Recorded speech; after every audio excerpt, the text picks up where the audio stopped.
Just Asia, AHRC TV's weekly human rights program. These are the headlines. Press freedom in Asia worsened significantly or stagnated, says report.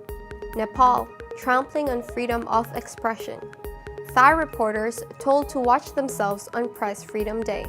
Pakistani journalists threatened with irregular repression and violence. Indian journalist threatened and driven out of conflict state Chhattisgarh. Sri Lanka's new government yet to take action on violence against journalists.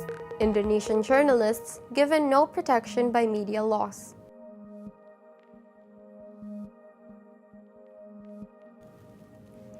Welcome to AHRC TV's Just Asia. I am Julia Roblondo. This week's focus is World Press Freedom Day, marked annually on May 3rd, the anniversary of the Press Freedom Principles Declaration. The Windhoek Declaration marks its 25th anniversary this year, and 2016 is also the 250th anniversary of the world's first Freedom of Information law, covering modern-day Sweden and Finland. The focus of this year's World Press Freedom Day is the freedom of information as a fundamental right and a human right, protecting press freedom from censorship and surveillance overreach, and ensuring safety for online and offline journalism. This is particularly important given that every 5 days, one media professional is killed. Journalists are at risk in many Asian countries, facing either threats to their lives or legal repression. Most recently, a Bangladeshi editor was killed, while a senior Nepali journalist is facing detention on corruption charges. According to Reporters Without Borders' 2016 World Press Freedom Index, the media freedom situation has worsened significantly or stagnated in the region. The majority of Asian countries rank in the bottom 40 of the World Press Freedom Index. The decline affected Eastern Asia's democracies, previously regarded as regional models, said the report.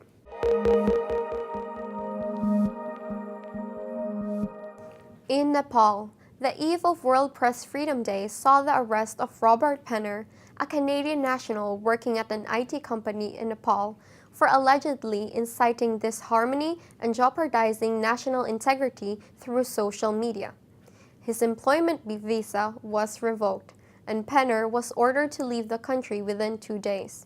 The Nepalese constitution guarantees freedom of expression only to Nepalese, not to foreigners. It seems foreigners living and working in Nepal cannot raise issues of human rights violations or express their valid opinions. Nepal's government is trampling on the views of anyone dissenting from its own views, whether Nepali or foreigner. The country also needs to improve the working environment for journalists and address their safety concerns. Furthermore, while the National Information Commission was established in 2009 to oversee the implementation of the 2007 Right to Information Act, the implementation of this right remains next to zero. Just Asia caught up with Rajendra Maharjan, editor of e-Samata Online, to learn his opinion on the status of freedom of expression in Nepal. संविधानले press स्वतन्त्रतालाई guarantee गर्ने र त्यो guarantee गरिएको भाव सञ्चार गर्नुपर्ने हो सरकारको रवैया हेर्दाखेरि संवैधानिक रूपमा जुन खालका ग्यारेन्टीहरू भएका छन् ती ग्यारेन्टीहरूलाई पनि छेकथुन गर्ने र अप्ठ्यारोमा पार्ने र धेरै ठाउँमा चाहिँ एक खालको दमनकारी अभ्यासहरू गर्न थालेको देखिन्छ। सरकार र अहिले सरकार चलाउने दलहरू र विपक्षीमा रहेका दलहरूको चाहिँ रवैया के देखिएको छ भन्दाखेरि संविधान सर्वोत्कृष्ट बनेको छ र त्यसलाई चाहिँ लागू गर्नको लागि बहिष्कृत समुदायहरूले चाहिँ अप्ठ्यारोमा पारिरहेको छ। त्यसको पक्षमा लिने लेख्नेहरूले या त्यसको पक्षमा सडकमा आउनेहरूले चाहिँ अप्ठ्यारो पारिरहेको छ भन्ने खालको मत चाहिँ व्यवहार गरिरहेको छ। त्यो भनेको आलोचना नसहने, टिप्पणी नसहने या क्रिटिकली कसैले लेख्न खोजिरहेको छ भने त्यसलाई चाहिँ अस्वीकार गर्ने, त्यसलाई दमन गर्ने खालको रवैया देखिएको छ। त्यो भनेको जनतामा फेरि यो संविधानलाई स्वीकार्य बनाउने नाममा दमन या मुख थुन्ने, विपक्षीहरूको मुख थुन्ने, आलोचनात्मक व्यवहार राख्न खोज्नेहरूलाई चाहिँ थुन्ने र त्यसबाट चाहिँ शान्त स्थिति छ, यहाँ सुव्यवस्था छ, यहाँ संविधान राम्रोसँग लागू भइरहेछ भनेर देखाउने र अन्तर्राष्ट्रिय रूपमा त्यसलाई प्रदर्शन गर्ने कामहरू राज्यको र सरकारको र त्यो सरकारमा रहेका दलहरूको चाहिँ व्यवहार देखिएको छ। त्यसले गर्दाखेरि उसको व्यवहार कस्तो देखियो भन्दाखेरि कहीँ न कहीँ उसले त्यो विपक्ष या प्रतिपक्षतालाई चाहिँ उसले दमन गर्नुपर्ने आवश्यकता भइरहेछ। अहिलेको स्थिति त्यो हो र कतिसम्म मैले फिल गरिरहेको छु भन्दाखेरि जसले अहिलेको संविधान र सरकारको चाहिँ विचार व्यवहारको चाहिँ आलोचना गरिरहेछ उनीहरूले आफू कुनै पनि बेला दमनमा पर्ने हो कि भन्ने खालको एउटा डर, एउटा सुफोकेसन, एउटा त्यो श्वास फेर्नै गाह्रो भएको अनुभूति गरिरहेछ र कुनै पनि बेला कहीँ इन्काउन्टर पर्ने हो कि भन्ने हदसम्मको डर पनि व्याप्त भएको देखिन्छ। विशेषमा केही वकिल साथीहरूसँग कुरा गर्दाखेरि, केही पत्रकारहरूसँग कुरा गर्दाखेरि, केही मानवाधिकारवादीहरूसँग कुरा गर्दाखेरि यो अभिव्यक्तिभित्र उनीहरूकोमा देखिन्छ र त्यो भनेको के भन्दाखेरि साँच्चै भन्ने हो भने लोकतन्त्र, त्यसपछि समावेशी लोकतन्त्र, त्यसपछि लोकतान्त्रिक गणतन्त्र जे भनिएको हो, यो आवरणमा जे भनिएको हो त्यसको लागि उचित काम चाहिँ पक्कै होइन हो।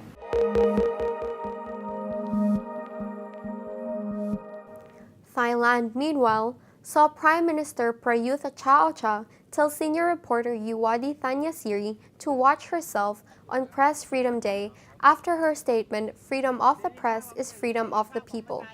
Yuwadee and the Thai Journalists Association tried to submit their Press Freedom Day statement directly to the Prime Minister, but were asked not to do so as it would encourage others to use the same method. The media asked the Prime Minister to revoke some of the junta's orders against media freedom. Within 2 years, Thailand's military junta has placed significant restrictions on freedom of speech and press.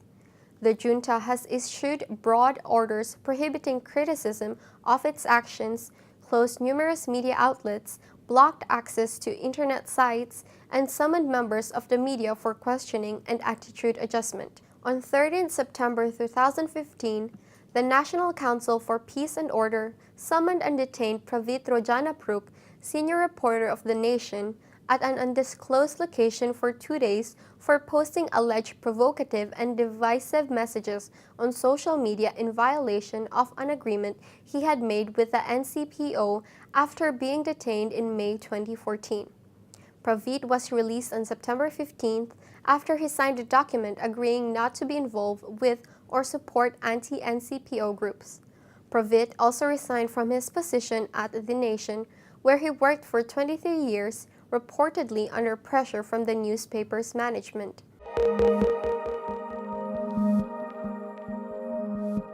Pakistan ranks as the 4th most dangerous country in the world for journalists, according to an International Federation of Journalists report. Pakistan is rated not free in the Freedom of Press Index 2016, ranking 147th out of 195 countries and territories worldwide. According to the report, journalists in Pakistan experience official attempts to restrict critical reporting as well as high levels of violence from both state and non-state actors. The Constitution and certain legislations authorize the government to curb freedom of speech on subjects that include the Constitution itself, the armed forces, the judiciary, and the religion. Harsh blasphemy laws have occasionally been used to suppress the media. While 2010 saw the right to information inserted into the Constitution, most provincial laws enacted like the army, judiciary, and other important departments of the state. Khyber Pakhtunkhwa is the only province with an effective information law. The lack of access to information jeopardizes transparency.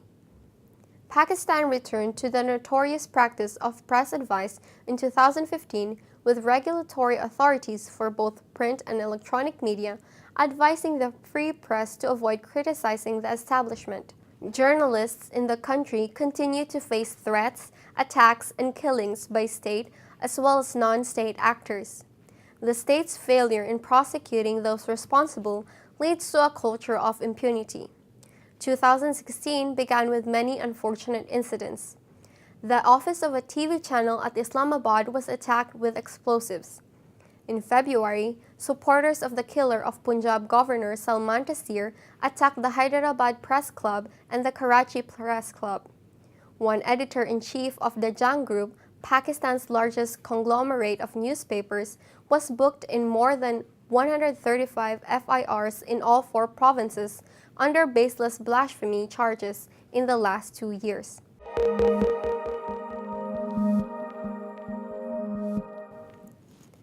Moving to India, Urmila Pulat speaks to journalist Malina Subramaniam of the news website Scroll.in to get her views on press freedom in the country.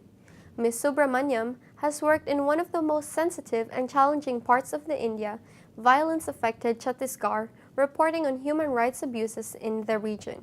So do you feel Right. this new media is really filling a very much needed gap? The necessary, yeah. Yeah. Social media, the circulation that happens in the social media, that helped a lot. Yeah. And also, for example, it's not that there are no national dailies in Raipur, no? Representative national dailies, they're in Yeah. Raipur. So you have an Indian Express and a Times of India and a Hindustan Times in Raipur. Yeah. But the thing is that matters happen in a small place down South Bastar. And since I was based in Jagdalpur, it was easier for me to reach. And so, and which is why I could capture the news not as much. I mean, in the last 1 year that the reporting that I did, what I felt is that I could only pick up a few cases of what was happening, and much more news. And I was finding it extremely difficult to keep running to these news and piecing it together and putting it together. Sometimes it would only be a couple of paragraphs news. Then I would say, okay, and already something else has happened. So by the time you collected, something major has happened. The local media was completely controlled by the government, and the police had actually issued that only press handouts will be reported. That was again the problem for them, that when I would go to the police thana to gather news and to take their version, they would say, you want news, we are giving you news, just report this up. And they would say that, why are you going to the village? And going to the village to ask their version means, in their version, you are meeting them out. So this is how they would sort of describe the whole pattern of news gathering. Yeah. So if you are not taking the police version of this, and if you're going to the villages to actually find out what's happening, then you're marked. You're immediately marked. You're going to the villages, and how come you're going, etc. So how have you dealt with the fallout now after you had to leave Bastar? It's been difficult, honestly. What the police did is that villagers finally found that it is possible to tell people, look, this is happening to us. They have just, like for example, as regards surrenders were concerned, I started getting information right from when the people would be rounded up. They would call up to say 90 people rounded up. Yeah. Then they would say, okay, 5 have been released. Then by evening, another 7 released. Now 70. Now 60 have been taken away to another thana. So this is the kind of thing that you keep waiting for it to, okay, you gather and you mobilize yourself to go over to those places. But now even that information is stopped because few people called up to say that, Didi, we are very sorry, but we've been asked not to be in touch with you.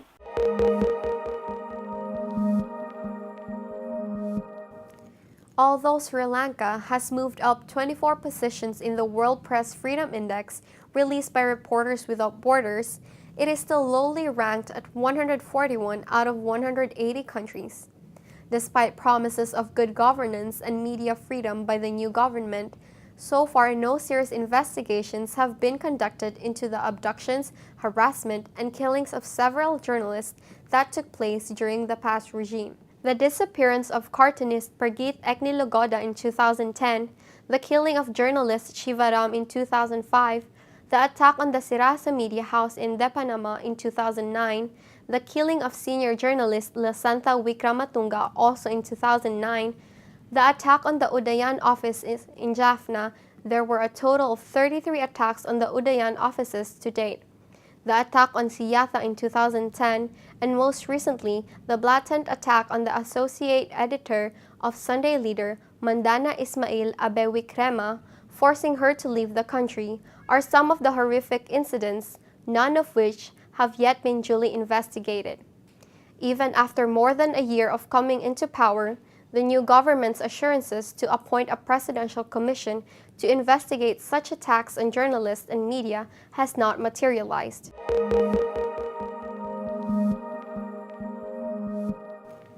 Indonesia has seen a significant improvement in press freedom since President Suharto stepped down in 1998.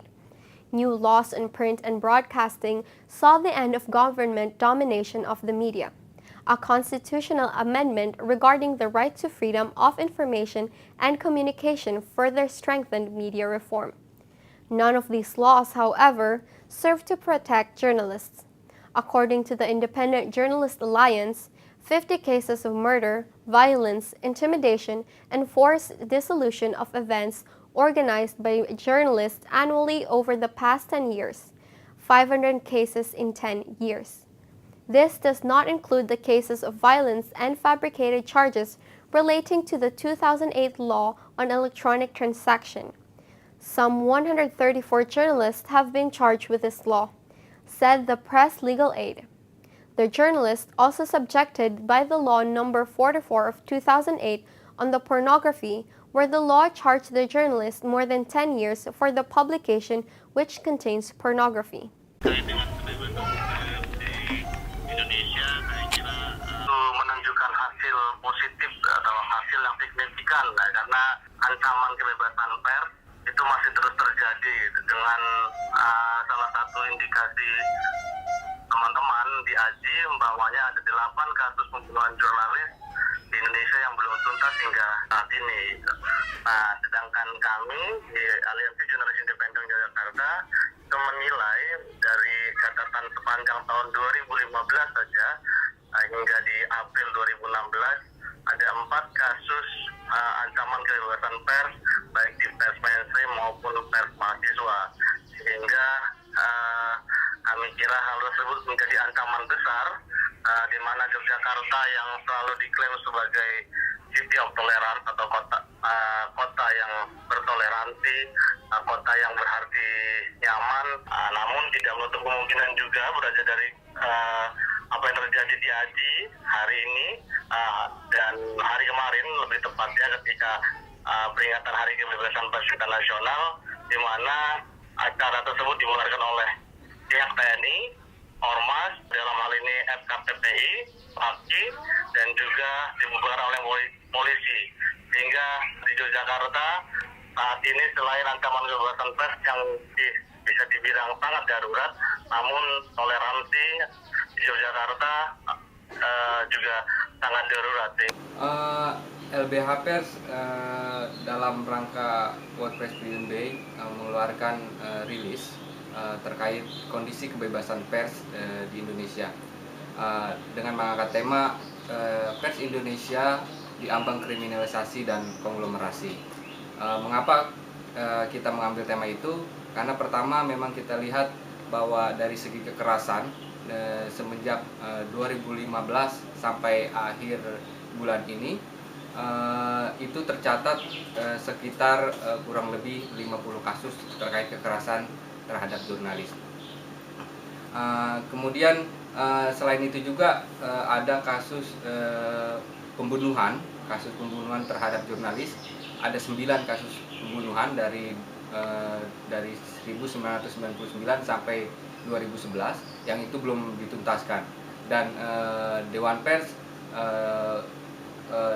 terpilih itu menjanjikan bahwa akan menyelesaikan kasus-kasus yang pembunuhan itu sebelum Indonesia menjadi tuan rumah tahun depan World Press Freedom Day.